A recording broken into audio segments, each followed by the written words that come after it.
শরীরের অবাঞ্ছিত লোম আমাদের কারোরই কিন্তু ভালো লাগে না। হাতে, পায়ে, মুখে, তাছাড়াও শরীরের বিভিন্ন জায়গাতে অবাঞ্ছিত লোম দেখতে পাওয়া যায়, যেটা আমাদের সৌন্দর্যের ব্যাঘাত ঘটায়। তাই আমরা অবাঞ্ছিত লোমগুলো পরিষ্কার করার জন্য পার্লারে থ্রেডিং করিয়ে থাকি বা ভ্যাক্সিং করিয়ে থাকি। এগুলো যেমন যন্ত্রণাদায়ক, ঠিক সেরকমই ব্যয় সাপেক্ষ। তাই আজ আমি আপনাদের কাছে শেয়ার করব ঘরোয়া উপায়ে কিভাবে খুবই সহজে আপনারা অবাঞ্ছিত লোম দূর করে নিতে পারবেন। তো সবার প্রথম নিয়ে নিতে হবে একটা পাত্র। আপনারা যে কোনো পাত্র নিয়ে নেবেন। আর নিয়ে নিয়েছি এখানে আমি হলুদ গুঁড়ো। আমি এখানে রান্নার হলুদ গুঁড়ো ব্যবহার করছি। আপনারা চাইলে কসুরির যে হলুদ পাওয়া যায় সেই হলুদও ব্যবহার করতে পারেন। 1 চামচ মতো হলুদ গুঁড়ো আমি এখানে নিয়ে নেব। ত্বকের জন্য খুবই উপকারী, ত্বকের উজ্জ্বলতাকে বাড়িয়ে দেয় এই হলুদ। অনেকে আমরা রূপচর্চার করার ক্ষেত্রে হলুদ গুঁড়ো ব্যবহার করে থাকি। আর নিয়েছি এখানে চিনি। চিনি আমাদের শরীরের রুক্ষ সূক্ষ্ম ভাবকে দূর করে। তাছাড়াও লোমকূপের মধ্যে যত ধরনের নোংরা ময়লা থাকে সেটাকে টেনে বের করতে সাহায্য করে এই চিনি। আর নিয়েছি এখানে 1/2 চামচ পরিমাণের বেকিং সোডা। এটা কি করবে, আমাদের যে লোমকূপের ঘরগুলো থাকবে সেটাকে অনেকটাই নরম বা আলগা করতে সাহায্য করবে। আর নিয়েছি এখানে আমি লেবু। 1 চামচ পরিমাণের লেবুর রস আমি এর মধ্যে দিয়ে দিচ্ছি। লেবু কি করবে, এই যে মিশ্রণটা বানাবো সেটাকে স্ট্রং করে তুলবে এই লেবু। তাছাড়াও লেবুর মধ্যে ভিটামিন সি থাকে, যেটা আমাদের শরীরের পক্ষে খুবই ভালো। আর নিয়েছি এখানে আটা। আটার পরিবর্তে আপনারা অ্যারারুটও ব্যবহার করতে পারেন। 1 চামচের মতো আটা নিয়েছি। এই বাইন্ডিংটা যাতে ভালোভাবে তৈরি হয় আর একটু আঠালো ভাব হয়, যার কারণে আমি এখানে আটার ব্যবহার করেছি। আর নিয়েছি এখানে আমি দুধ। আপনাদের কাছে যদি দুধ না থাকে সেক্ষেত্রে দুধের পরিবর্তে আপনারা এখানে টক দইয়েরও ব্যবহার করতে পারেন। তো প্রথমে কিছুটা পরিমাণের দুধ দিয়েছি, তারপর মিশিয়ে নেব। একবারে কিন্তু অনেকটাই পরিমাণের দুধ দেওয়া যাবে না, কেন কি মিশ্রণটা কিন্তু খুব বেশি ঘন বা খুব বেশি পাতলা হবে না। তো আমি পরিমাণ মতো এখানে দুধ দিয়েছি। তারপর চামচের সাহায্যে এটাকে ভালো করে মিশিয়ে নেব।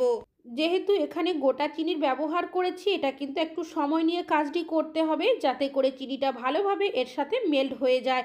আপনারা চাইলে এখানে গুঁড়ো চিনিরও ব্যবহার করে নিতে পারেন। তো দেখতেই পাচ্ছেন আমি কিন্তু খুব ভালোভাবে এটাকে মিশিয়ে নিয়েছি। আর এই মিশ্রণটা ঠিক এরকম হবে, এর থেকে বেশি ঘন বা পাতলা হবে না।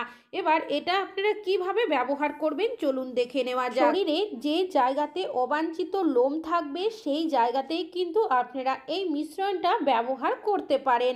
তো প্রথমে আপনারা মিশ্রণটা নিয়ে নেবেন। এবার আঙুলের মধ্যে কিছুটা মিশ্রণ লাগিয়ে নেবেন।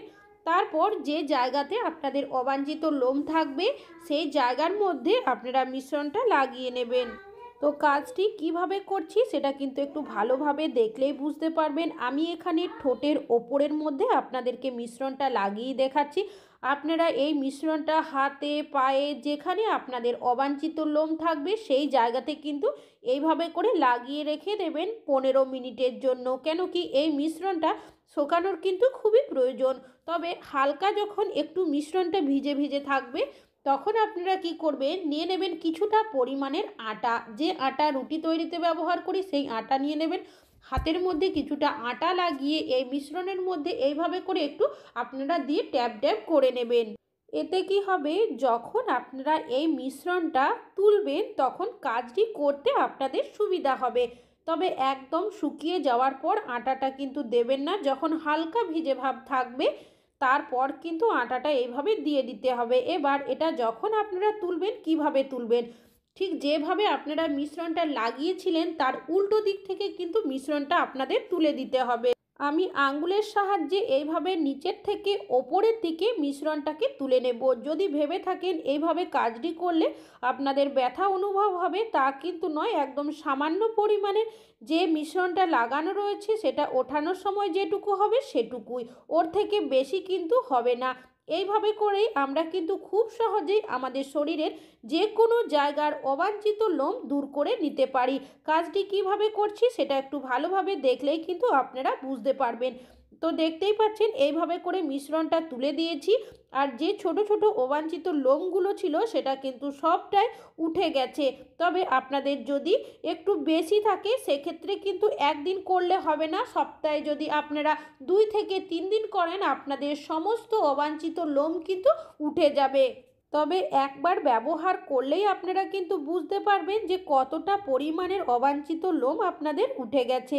আর এইভাবে আমরা যদি অবাঞ্ছিত লোম আমাদের শরীরের পরিষ্কার করি, সেক্ষেত্রে ব্যথা বেদনাও কম হবে, এমনকি আমাদের খরচও কিন্তু হবে না। তাছাড়াও অনেকেরই দেখবেন পার্লারে যদি থ্রেডিং করিয়ে থাকে বা ভ্যাকসিন করিয়ে থাকে, সেক্ষেত্রে সাইড ইফেক্টও হয়। আর এটা যেহেতু ন্যাচারাল, কোনো রকমের সাইড ইফেক্ট হওয়ারও কিন্তু সম্ভাবনা থাকবে না। তারপর আমি একটা তাওয়াল জল দিয়ে ভিজিয়ে নিয়েছি। এবার এই জায়গাটা পরিষ্কার করে নেব। আপনারা তারপর গ্লিসারিন একটু লাগিয়ে নিতে পারেন। আশা করছি আপনাদের অবাঞ্ছিত লোম দূর করার এই টিপসটা কাজে আসবে। ভালো লাগলে লাইক করবেন। আজকে এখানেই শেষ করছি।